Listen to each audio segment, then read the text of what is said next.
in a lot of ways, our biggest challenge of the year to date, given how we have struggled there in the past, how good they are, tough, they're a spirited group, well coached, athletic. Stevens is obviously an extremely difficult matchup, and they're certainly going to be hungry, I'm sure, for revenge. So we need to have good preparation here. What's the status of Luther and Duane with the team right now and for the game tomorrow? Yeah, they're expected to play. Okay. Expected to be ready to play. What had to transpire between Tuesday and now to where you feel comfortable putting them back in? It was always in my mind probably going to be a one-game suspension. I just wanted to kind of think through it a little bit more, to be honest with you. That was have a little bit of additional conversations. That was always my intent. And how did you see them handle the message you're trying to get across? What have they been like the last couple of days? We'll see. I think that's an ongoing process, Adam. I don't think it's anything that can be determined in 1 day, 2 days, 1 week. And I think we'll see how they handle it moving forward. I think it's part of the life of a season that you have some suspensions and you have some things that happen. I hope it doesn't happen again. But if it does this year, we'll address it. I think it's an opportunity for guys to learn. There are 2 kids we care about, and we certainly want the best for them. But it was, I think, best for them, best for our team, and they've had great attitudes. Looks like DJ bounced back pretty well the other night compared to the Indiana game. I'm just wondering how you've seen him throughout this year sort of handle the adjustment from high school to college, and also he had a lot of expectations, I think, placed on him. And I don't even know if it was from you guys, but certainly from the outside, because they just see, look how high this kid's ranked, and he's going to have the ball a lot, and let's see what he can do. And you have this track record of good guards at Ohio State. Just like a lot coming together for a young kid who, had to make some kind of adjustment before he became whatever people think he's going to become. Just how do you think he's handled all that so far? I think that's been hard for him at times. I do. I think it's hard for every kid, and I think what people tend to forget is he was ranked, I think, right about where Keita Bates-Diop was at high school. Keita had 15 games where he played 5 minutes or less as a freshman. 15 games where he played 5 minutes or less as a freshman. So the reality is the transition's different for everybody. Obviously, DJ's played significantly more than that for us, as has EJ, and with that has come some trial and error, some mistakes, some things. But he's also persevered, and I think he understands. I thought defensively he played a really solid game the other day. I thought offensively it was pretty good. The biggest thing for him is eliminating his passing and ball handling turnovers and his decision-making turnovers. I was looking back through some of your past teams, and I didn't come across a freshman who played as much as he's playing, who has the ball as much as he does. And I'm wondering what kind of adjustment that's like for you as a coach to let a kid learn through some of that kind of stuff. Yeah, it's a very much a new thing for me. We had the kid Kamar Baldwin at Butler, who's now a senior and playing really well. And Kamar, had the ball in his hands some, but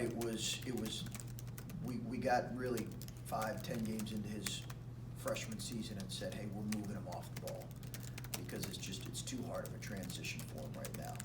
So, and I think that'll continue to be the case some with DJ as well. We'll move him off the ball some.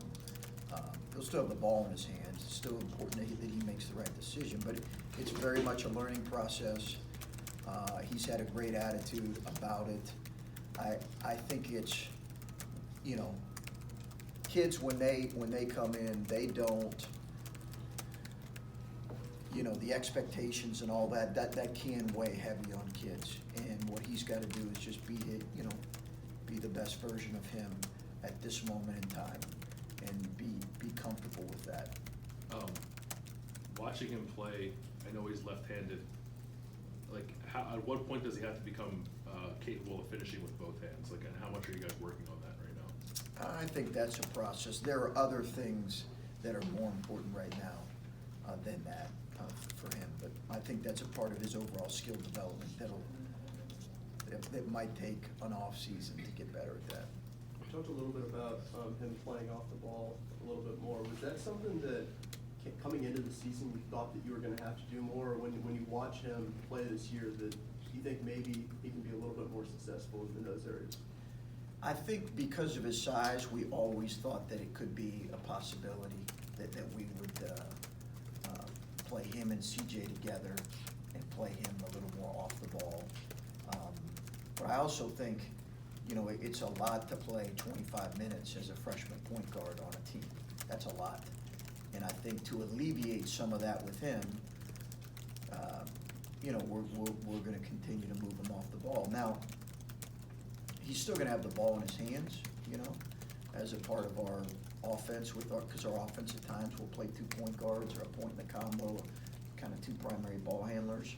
So his decision-making is the thing that's got to continue to improve, but we always did intend that was going to be part of what his freshman year was look like. And eventually, it'll probably get to the point to where he's more exclusively a point guard, but we like playing him off the ball. Remember the first time that you played Penn State earlier this year, and in the days after, you were talking about how, you know, that's not exactly going to be a consistent offensive performance. Have you had to talk to your team about, you know, this will be different, and it could be different, you might not make as many shots as you can, or has it just become so obvious over the last month or so that things are different, that you don't really need to have that as much? Yeah, I think it was very much an outlier. 14 made threes is an outlier in college basketball in general. That's certainly not something that I think our guys at this point, after they've kind of weathered through or they've been through a difficult stretch, I think they understand that. But I'll remind them for sure. Yesterday we focused on a lot of our cleanup stuff, but certainly I'll remind them that it was an outlier. The reality is we're going to face a completely different Penn State team than the one we saw in December. In what ways does Penn State look that different? Well, I think just they're different because they're going to be at home, because they're going to make, Pat does a great job making adjustments. They'll make adjustments to how we play. They're going to play incredibly hard, as they always do. I think it's more a byproduct of that, and this is not necessarily that they've changed significantly. They do have some changes in how they're playing and some guys that are playing more than what they did, but all in all, it's just going to be, right, you know, you're playing them a month later. You know, you played really well here. You're playing them at home, where we've not always been our best. They're a really good team. It's just going to be a completely different team. And one more thing on DJ, you're playing him off the ball. You talked, I think, a few weeks ago about how he's learning so much, you don't want to have to learn multiple positions. Has he made some growth in that to where you think he's a little bit more capable of doing that, or is it more out of necessity with team needs right now? I think a little of both. A little of both. You guys shot the ball pretty well the other night, but obviously you had been in a little bit of a slump before that. I'm wondering, Yeah. when you were going through that, did you guys change anything up, bring anybody in? I saw John Diebler here was one day. I don't know, like, was he just here by coincidence, or was he helping you guys? Or I just don't know, like, when you have a team that's shooting the way you guys were shooting for those 4 or 5 games, like, how do you approach it, or do you not change anything and just hope they get out of it? Yeah, I think we look more than anything, Bill, at the looks that we're getting, and whether or not they're good looks. And if they are, I'm completely comfortable with it. We didn't, you know, John's maybe one of the all-time great shooters here, maybe the greatest, certainly percentage-wise. But I think he's more here because he's got 2 small children at home, and he's trying to figure out how to keep himself busy, and maybe a little bit of a break from that, raising 2 young kids. So. Hey, Coach, maybe you tell me if this is a wrong observation, but it seems like you have, I'm not saying singled out, but with EJ and maybe some of the times where he's like missed a defensive assignment, that you've been able to get onto him kind of verbally from the sideline. I'm judging he's a guy that can take that and take that kind of coaching. Just where is he right now as he tries to, you know, become become a bigger player for you Yeah. and have a bigger role. EJ's in a great place. Yeah, he's in a great place. It's hard. It's, like tomorrow, he's gonna have to guard one of the top 3 or 4 players in the league. That's hard for a freshman. He's always been the biggest, strongest guy. We talked about this last week. And we've had to force really him and DJ to play a little bit more in bigger roles maybe than, certainly in conference play. You just don't see a whole lot of that with 2 freshmen on the floor at one time that are playing such significant roles. But that's what we've done. But he's in a great place, and he has to consistently improve his effort and his details. He kind of always hung around the basket, not offensively, but defensively in high school. Well, now, as you can see the other day against Nebraska, he's got to chase a left-handed, guy that shoots over 50% from the three-point line all over the floor. That's hard for a guy who's a freshman, who's 6'6", 240, and has always kind of blocked shots and played around the rim. It's an adjustment for him. I think you talked about it in the post game, last game, but is it maybe less of a freshman wall and more of these guys are such superstars as juniors and seniors, especially with EJ and DJ, that you just have to get them to trust to pick up other areas of their game? Yeah, I think that's a big part of it. They can't be defined by, the number of points they're scoring. I think EJ scored, in double figures last game, but you can't be defined by that. I mean, it's easy for coaches to say, but it's a much harder transition, Tim, for guys to, to really embrace that. But I feel really good about those guys that have done that. One note, Alonzo has been out with a knee injury, so he may be rehabbing that here these next couple of days. I don't know if it's anything significant, but I did want to mention that. You were just mentioning how EJ's got to chase around bigger guys, and he's going to have to go against one of the best players in the league tomorrow. The depth of big guys in the Big Ten, in a sport where it seems like you're spreading the court and you want to play in the perimeter, the depth of big men in the Big Ten. Do you find that interesting, that the league seems to have so many guys that play the 4 and the 5 that? Never seen it before. Never seen the depth of in particular 5 men, but 4 and 5 men in a league like this. Never. It was never the case in the Big East. It was not the case first couple years in the Big Ten. I mean, go down the line and tell me who doesn't have at least one good big guy, and in a lot of cases multiple big guys. And it's amazing. I mean, it is amazing the depth of bigs in this league. What impact does that have on when you, this conference, obviously we talk about how tough it is, and winning on the road is so hard.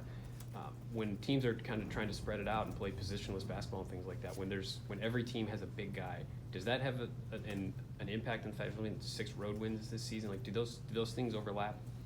I don't know. Yeah, I don't know. It'd be something interesting to study and take a look at. I don't know. Maybe it has something to do about the physicality of teams, the way teams play at home. I'm not sure. I guess more maybe, do you have to, conference play is going to be different than non-conference play, Yeah. but if you're playing in the non-conference against teams that maybe want to spread it out more, and then you get into the conference, how much do you have to not scrap, but just drastically change what your approach is because you're going as a big guy every night that you weren't for the first 2 months? It's an adjustment. Yeah, it's an adjustment. I think we had, we did not face, Carolina had some big guys for sure, but we did not face the depth of big guys. For example, Caleb has a lot of bodies thrown at him on a given night. We didn't face, and not only guys that are defending him, but guys that he has to really guard. Right. And that was not always the case in our non-league, even our non-league high-profile games. I guess it certainly was the case West Virginia and where North Carolina, where maybe the size was similar. What you're talking about might partially be an answer to this question, but if you look at your defensive percentages, teams, I think you're in the top 5 in defended twos, and I think you're in the hundreds in defensive 3-point percentages. Do you know, when you're looking at your team, why that is, why the discrepancy there, and what you need to do better against the group? You know, it might have to do something with our positioning. I think some of it is, we have, some of it is we have to have better attention to detail. And, you know, the other day we had, and it was a combination of guys, but we had some missed assignments. I think it's a byproduct of some of playing young guys. As coaches, we gotta do a better job of keeping getting our guys to embrace the really important attention to detail when it comes to shooting. You know, I feel good about our 2-point percentages, but we could improve on our 3-point percentage defense.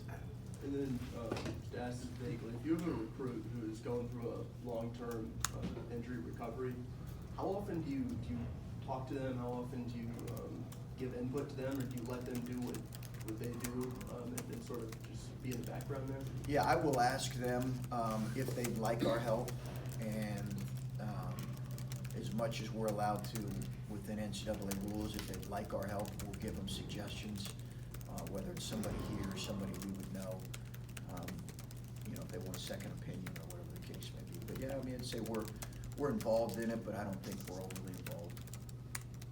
Coach Hoiberg the other night talked about how they tried to take Caleb away, and I don't know if that meant putting shading another guy there, because it didn't seem like he was getting the ball in the post quite as often. And then at the end of the game, you look up and he's got 13 points and 14 rebounds, and I don't know, a couple assists probably, and just his fingerprints all over the thing. But Yeah. for the life of you, didn't seem like you could throw the ball into him. Just Oh, they were saying, they were double teaming him before the catch a lot. yeah, is this just an instance that, again, shows he's finding ways to make positive impacts even when teams are doing everything they can to take him away? Yeah, for sure. They were double teaming him in the post, and in some cases triple teaming him. A couple of his finishes were really around with 3 or 4 bodies around him, and that's been the case a lot. I think he's got to continue to grow in his ability to finish 2-point field goals in traffic. It's hard, but he's got to continue to improve in his efficiency in that area. We've got to improve in our efficiency of post feeding and him catching in traffic. And we're constantly working on those things. But if you're saying, yeah, is it a credit to his maturation as a player, continued maturation as a player, that he can impact the game in that way? Absolutely. I think his rebounding and his fitness level showed in his rebounding once again. And it was about a month ago I started asking about Andre. He was only getting like 5 points a game and not even rebounding a whole lot either, but still playing a lot of minutes. But last 4 games, he seems to be Are totally you taking down. credit for that? I don't know. I wouldn't say that. Okay. Just, I'll give you credit, Steve. well, I hope it lit a fire. I don't know. I actually gave him the audio of our press conference. He's pissed off at you now, so he's probably not gonna work. What, last 4 games, I mean, it seems like he's, maybe even more than that, it seems like he's playing and making positive He is. plays, and just Yeah. his fingerprints all over the last 4 or 5 games for us. I think it's as much a credit to a senior being able, you know, he was injured there early, but I just really think it's a senior wanting, being locked in on his team performing well, and a byproduct that usually when you lose yourself on the team is you perform your best individually, and that's been the case with him.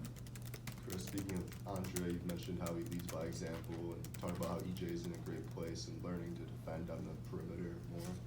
And I was wondering how Andre has been maybe helping him or leading by example in that regard. You know, I think you'd have to ask them specifically on that. I'm not sure if there's specific examples of where that's happened. I think, you know, he's challenged all of our young guys, you know, especially here recently in practice to compete, because that's consistently what Andre does, is compete in practice. I think that's been a good thing.